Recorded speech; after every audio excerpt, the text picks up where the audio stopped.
Câmara dos Deputados está debatendo as regras para a instalação de free shoppings em municípios de fronteira. As chamadas lojas francas podem funcionar desde 2012, mas os empresários dizem que falta uma regulamentação mais clara e que esse é o maior obstáculo para investir no negócio aqui no Brasil, o que acaba acarretando perda de mercado para os concorrentes dos países vizinhos. Para saber mais detalhes sobre o que está sendo discutido, eu converso nessa edição do Palavra Aberta com o deputado Ricardo Barros, do PP do Paraná. O programa tem produção da Rádio e da TV Câmara. Deputado, o senhor podia começar explicando para quem está assistindo a gente o que é exatamente esse free shopping, que vantagem isso tem para o consumidor? Bem, uma loja franca é uma loja que fica nas cidades gêmeas, são 33 cidades gêmeas na fronteira do Brasil. Então, tem uma cidade no Brasil, uma cidade do outro lado da fronteira. Nessa cidade do outro lado da fronteira, o brasileiro vai lá, compra até $300 sem pagar impostos e traz para o Brasil. Então, sem sacoleiro do Brasil inteiro, viajando, trazendo mercadorias compradas mais baratos nessas lojas do outro lado da fronteira para vender em todo o país. O que nós queremos? Que o desenvolvimento econômico gerado pelos brasileiros que compram do outro lado da fronteira seja deste lado da fronteira também. Então, a loja franca tende a ter as mesmas condições que a loja que está do outro lado da fronteira. Vende os $300 sem impostos para brasileiros, só que ela fica gerando empregos e impostos do nosso lado da fronteira. Esse é o objetivo do projeto, assim, claramente. E aí temos os problemas, né? Porque o projeto já foi aprovado desde 2012 e a regulação não tem permitido que as lojas se instalem efetivamente. O senhor pediu uma audiência pública sobre esse assunto. E como é que foi a discussão na comissão? Quais foram os pontos que foram levantados como esses entraves para o funcionamento das lojas? Bem, primeiro, a questão dos impostos. Necessariamente, o conjunto de impostos cobrados na loja que fica do nosso lado da fronteira tem que ser compatível com o que é cobrado do outro lado, porque senão nossos produtos ficarão mais caros e ninguém compra do nosso lado da fronteira. Então, é preciso reduzir a carga tributária deste lado. Temos que mexer em leis para isso, né? Porque existe um fundo de reaparelhamento da receita que cobra 6% de taxa de produtos importados e 3% de produtos nacionais, mais o PIS/COFINS, né?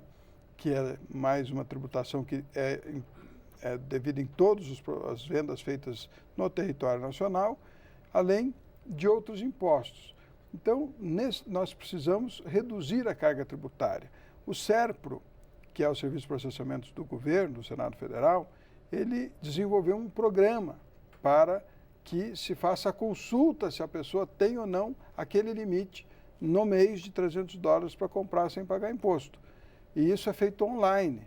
E o SERPRO estabeleceu uma taxa por procedimento, por operação.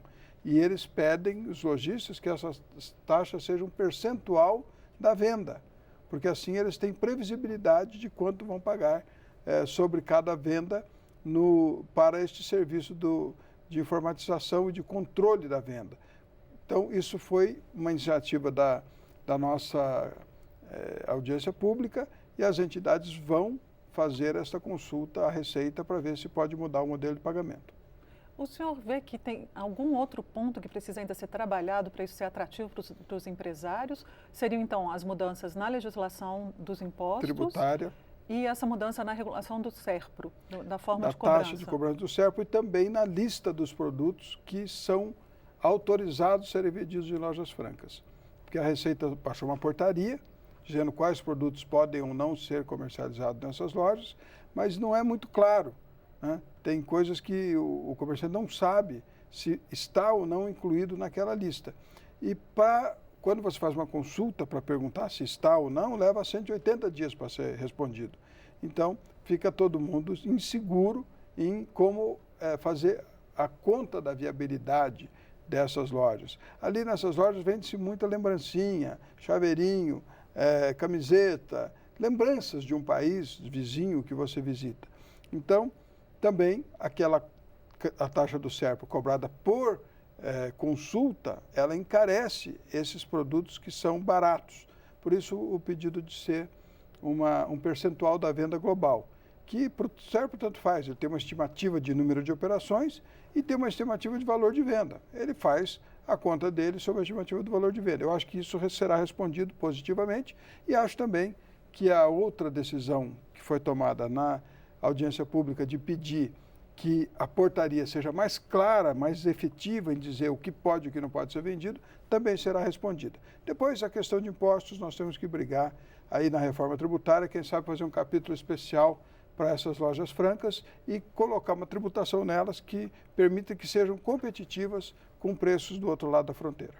O senhor tem alguma estimativa do volume que esse rendimento dessas lojas traz para o Brasil? A gente começou a conversa, o senhor dizendo da importância de trazer para o Brasil esse rendimento que hoje fica em lojas do outro lado das fronteiras. Existe alguma estimativa sobre isso? Não foi falado esse número lá na audiência. A expectativa é muito grande, porque se você olhar as cidades que estão do outro lado da fronteira, Cidade de Leste, né, Salto del Guairá e tantas outras que estão em outras fronteiras do Brasil, cresceram muito. E a cidade do lado de cá do Brasil não cresceu nada. Né? O desenvolvimento é feito no lado de lá da fronteira por compras feitas por brasileiros. E é isso que o espírito da lei é esse, né? É dar a oportunidade de que esse desenvolvimento aconteça no Brasil. Não há uma possibilidade estimativa ainda, até porque quando se compra lá no estrangeiro, no outro lado da divisa, a fiscalização é por amostragem. A Receita para um carro, outro, um ônibus, outro. E quando se comprar do lado de cá, a fiscalização será integral, ou seja, todas as compras vão estar declaradas. Então, o limite de cota de $300 por mês para cada cidadão vai ser efetivo.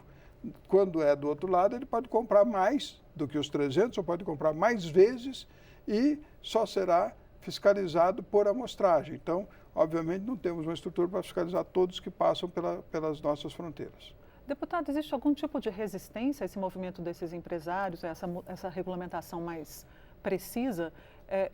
Empresários de outras regiões poderiam reclamar de condições diferentes ou mesmo da estrutura do Estado? Existe alguma desconfiança de que isso possa trazer algum prejuízo para o Brasil? Porque o senhor disse que está demorando, né? Trata-se de renúncia fiscal. Né? Uhum. Nós estamos falando em renúncia fiscal sobre os $300 por pessoa que comprar nessas lojas. Não pagarão impostos sobre esses $300. Toda vez que fala em renúncia fiscal, a Receita não gosta. Porque a Receita gosta de arrecadar, né? Ela não gosta de isentar ninguém. Então, há sim uma resistência corporativa na própria estrutura da Receita em facilitar a regulamentação e permitir que as pessoas, então, possam desenvolver os seus negócios. Mas, neste governo, já houve a edição de uma portaria sobre o assunto, portanto, este governo tem demonstrado vontade política de efetivamente implantar as lojas francas e nós esperamos que isso traga empregos e desenvolvimento para as cidades gêmeas de divisas no Brasil que ficam do lado nosso da fronteira. E o senhor acha que no âmbito da reforma tributária, que já tem tantos temas sendo tratados, é possível discutir esse também? O senhor disse que vai ser preciso ligar uma coisa com a outra, né? É que é uma oportunidade. Uhum. Como nós temos que reduzir tributação especificamente para essas lojas, para que elas sejam competitivas com o preço do outro lado da fronteira, isso tem que ser tratado em algum momento.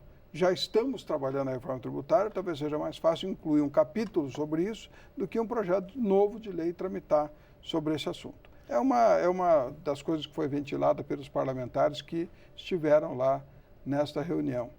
Para terminar, deputado, eu queria perguntar para o senhor sobre o papel dessa audiência pública, né? Esse foi um momento de negociação, a gente pode dizer, né? Em que as diferentes partes estiveram aqui e, pelo que o senhor diz, grande parcela do que foi combinado não diz respeito nem ao trabalho legislativo da Câmara, mas ao trabalho de outros órgãos públicos. Esse também é um papel aqui, né? Da atuação da Câmara dos Deputados. Sem dúvida.